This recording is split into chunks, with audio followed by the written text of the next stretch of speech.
The text came through at 10:47 p.m., right as I was brushing my teeth.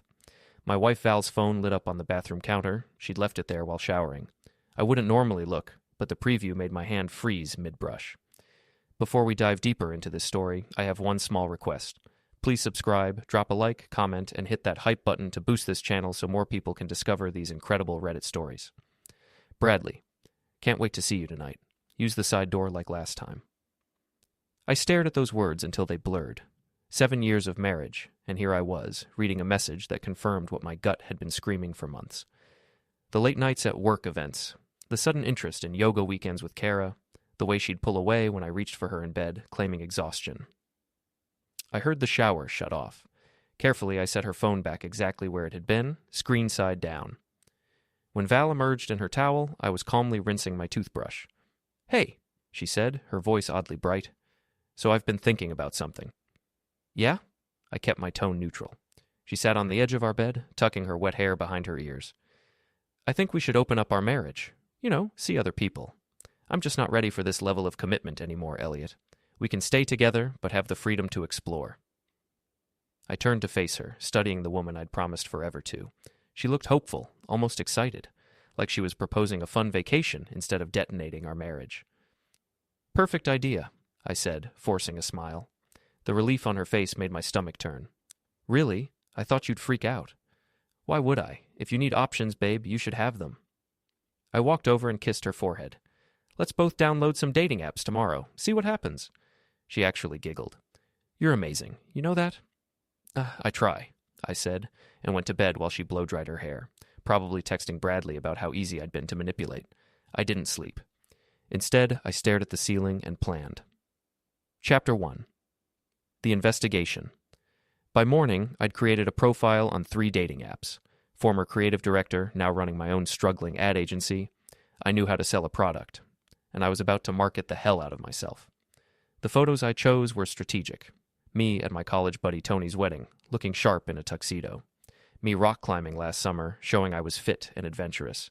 Me with my nephew, proving I was good with kids. The bio was witty, self-deprecating, confident. Within an hour, I had 47 likes. Val, checking her phone at breakfast, had 12. "Wow, you're really doing this," she said, eyeing my screen. "You said we should explore. I'm exploring." I showed her a message from a lawyer named Jennifer who wanted to grab coffee. "What about you? Any interesting matches?" Her smile tightened. "A few?" What she didn't know was that I'd already started my real project. While she was at work, I'd used our shared laptop, the one she never logged out of, to access her Instagram. Not hacking, just looking at what was already open, her private account, the one she thought I didn't know about. The messages were damning. Months of flirtation with Bradley Cross, her boss at the luxury real estate firm. Photos from yoga retreats that were actually motel rooms. A group chat with her best friend Kara and some guy named Mick where they mocked me relentlessly. Val. Eliot spent 20 minutes explaining craft beer to my coworkers. I wanted to die. Kara. LOL. Why are you still with him? Val. Comfortable? He pays half the rent. Plus he's clueless. Bradley. Not for long. Once you're ready, we'll make it official. I screenshot everything. Then I called Tony. Dude, I need your help with something technical, I said when he answered. Tony worked IT at a hospital, and he owed me for covering his share of rent back in college when he was broke. What's up? My wife's cheating. I need to document everything before she realizes I know. There was a pause. Jesus, Eliot. I'm sorry. What do you need? A way to back up all her messages, photos, everything. And I need to know where she's been going. I can help with the digital stuff. The location thing. Does she have an iPhone? Yeah. If you are on a family plan, you can check her location history through the account. It's all legal. You're both on the same plan. Within an hour, Tony had walked me through creating a complete backup of Val's data. The location history was a goldmine. Repeated visits to the Riverside Motel, a seedy place off Route 9. Lunch meetings at expensive restaurants when she told me she was eating at her desk. And multiple visits to Bradley's address. A fancy condo downtown that I'd never been invited to. But I needed more. I needed witnesses, ammunition, leverage. That evening, I went to the Gallows Tap, a dive bar near Val's yoga studio. Sure enough, Kara was there, perched at the bar with a glass of white wine, scrolling through her phone. Kara, hey, I said, sliding onto the stool next to her. Fancy seeing you here. She looked startled. Eliot? What are you doing here? Just needed a drink. Val's working late again. I ordered a whiskey, neat. You know how it is? She relaxed slightly. Yeah, she's been so busy lately. I let the silence stretch, then said casually, She told me about Bradley. Kara's eyes widened. She did? About how great he is as a boss. Really supportive, apparently. Takes her on all these work trips. I watched her face carefully. You've met him, right? Oh, yeah, a few times. She took a large gulp of wine. He's nice. Val says you've covered for her a few times, when she needed to work weekends. I kept my voice friendly, curious. That's really good of you. The alcohol was loosening her tongue. Well, you know, Val, she works so hard. Sometimes she just needs a break, like those yoga retreats we go on. Right, the yoga retreats. I smiled. How often do you two do those? Oh, I don't actually go. I just tell people she's with me if they ask. It's easier that way. Easier for what? She froze, realizing what she'd said. Nothing, just, girl time. I had my phone in my jacket pocket, recording everything. It's cool, Kara. Val told me she's been seeing Bradley. We're opening up our marriage. Very modern.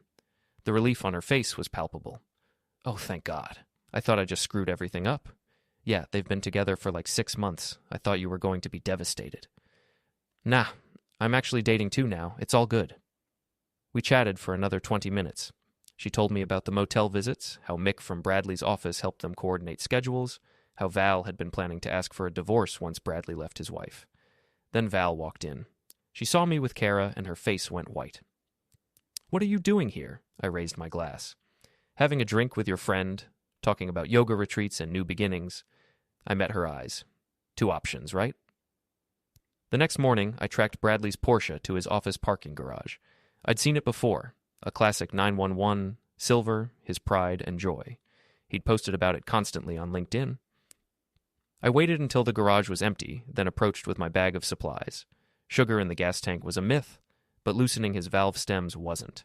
Neither was using my keys to scratch "Not Your Wife" along the driver's side door. I left a note under his wiper. Hope the ride was worth it. I was walking back to my car when I heard footsteps. Hey, what the hell are you doing to my car? Bradley Cross was exactly what I'd expected. Tall, fit, expensive suit. The kind of smug face that had never been punched. He was striding toward me, phone already out. Just leaving you a message, I said calmly. You're Val's husband. He stopped a few feet away, clearly trying to decide if I was dangerous. She told me about you. I bet she did. Did she tell you I know everything?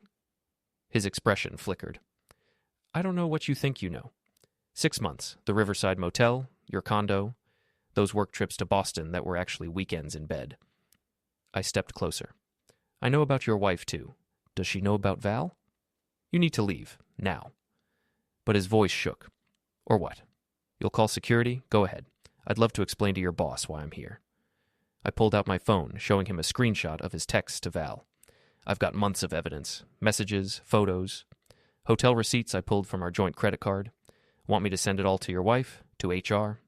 What do you want? The smugness was gone now. I want you to understand something. I moved closer, and he actually stepped back. You thought you were playing with someone's clueless husband, someone you could mock in group chats, someone who'd never figure it out. Look, we can work something out. I slapped him. Not hard enough to injure, but hard enough to shock. His hand flew to his cheek, eyes wide. That's for 7 years of my life you helped destroy, I said quietly. Now here's what's going to happen. You're going to back away from Val. You're going to tell her it's over, and if you don't, every person in your life will know exactly what you've been doing. You can't. I already have it queued up. 1 click and your wife gets an email. Another click and HR gets a detailed complaint about a boss sleeping with his subordinate. Want to test me? He was breathing hard, face red.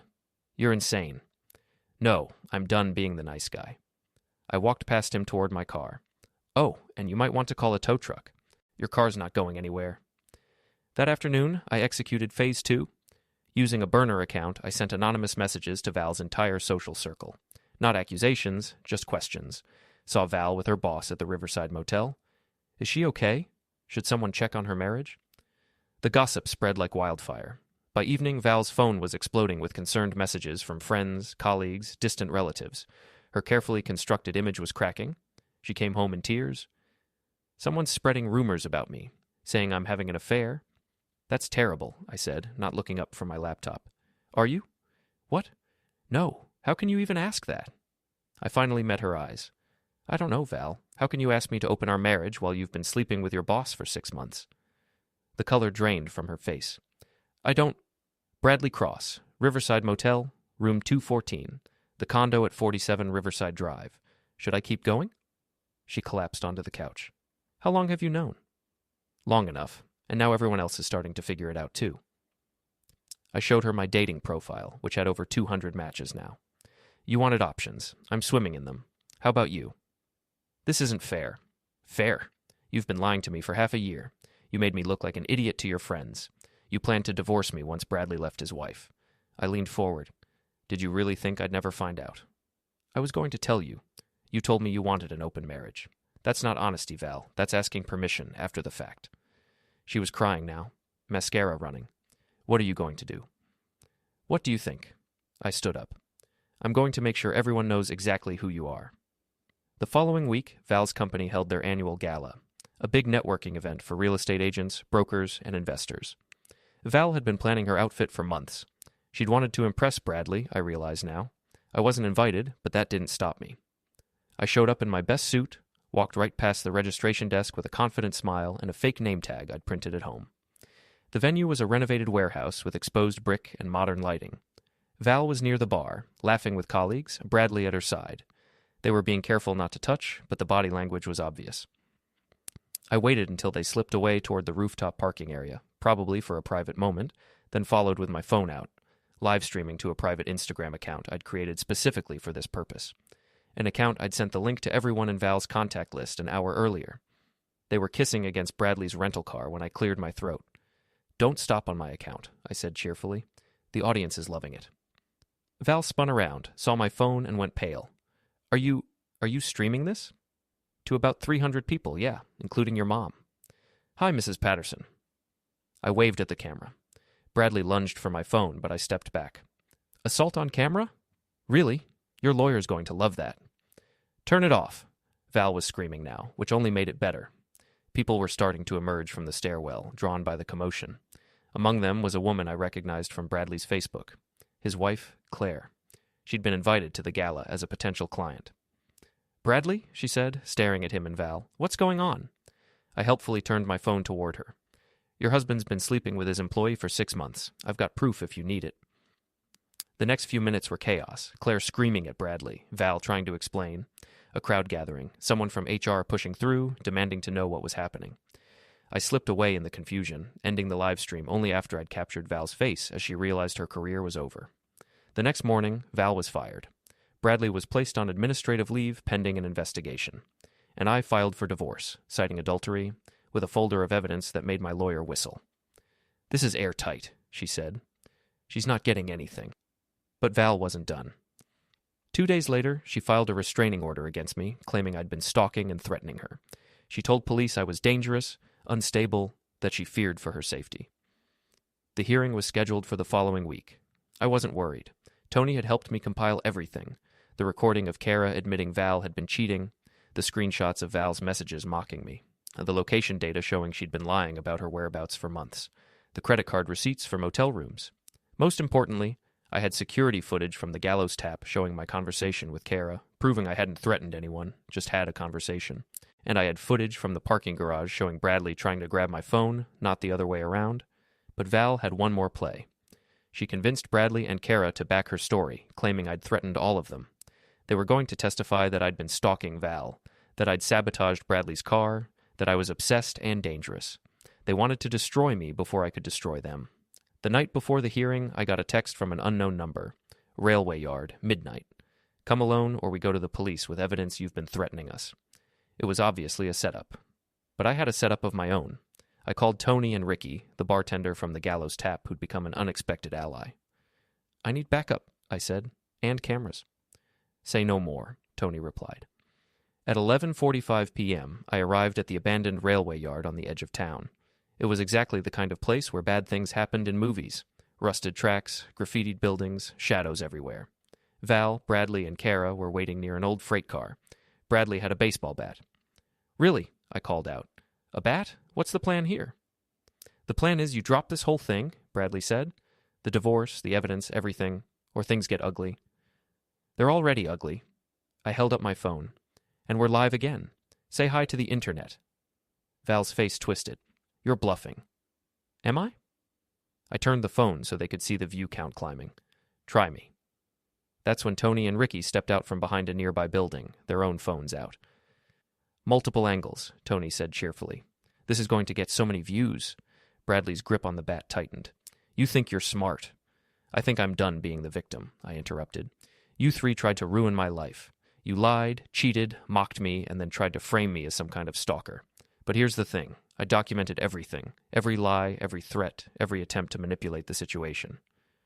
The police will believe us, Kara said, but her voice shook. Will they? Because I've got recordings of you admitting Val was cheating. I've got messages proving Bradley knew I was married. I've got security footage showing he tried to assault me. And now I've got video of you three luring me to an abandoned railway yard with a weapon. I smiled. Who's the jury going to believe? Val stepped forward, desperation in her eyes. Eliot, please. We can work this out. I made mistakes, but we can fix this. No, I said simply. We can't. You made your choice 6 months ago. You chose to lie, to cheat, to humiliate me. And when I found out, instead of apologizing, you tried to destroy me. I looked at each of them. So here's what's going to happen. You're going to drop the restraining order. You're going to admit you lied, and you're going to leave me alone. Or what? Bradley demanded. Or I send everything to everyone. Your wife, Claire, gets the full story. Your boss gets evidence of sexual harassment. Val's family gets to see who she really is. And all of this, I gestured at the railway yard, goes viral. Your faces, your names, your threats. How do you think that plays out for you? The silence stretched. Then Kara started crying. I just wanted to help my friend. You helped her destroy her marriage and frame an innocent person. That's not friendship. That's complicity. Bradley dropped the bat. Fine. We'll drop it. Just delete everything.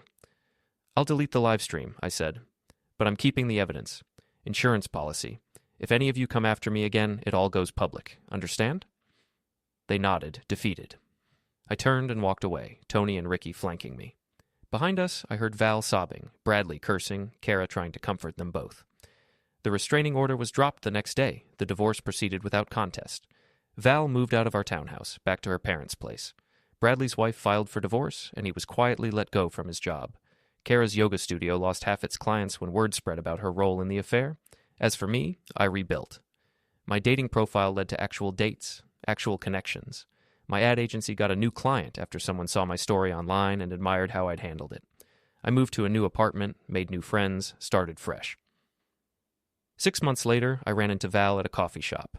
She looked tired, older. She was working as a receptionist at a dental office, her real estate career over. Eliot, she said quietly, can we talk? There's nothing to say. I'm sorry. I was selfish and cruel. I destroyed everything. I looked at her, this woman I'd once loved, and felt nothing. You said you weren't ready for marriage. Turns out you weren't ready for the consequences either. I know. I wanted you to know I regret it, all of it. Good, I said. I hope you do. I walked out, leaving her standing there with her regrets. She'd wanted options, freedom, the excitement of something new. Instead, she got exactly what she deserved. Nothing but the memory of how she'd gambled everything away and lost. The end. Don't forget to hit like, subscribe, and turn on the bell so you don't miss the next story. Write in the comments from which city you are watching.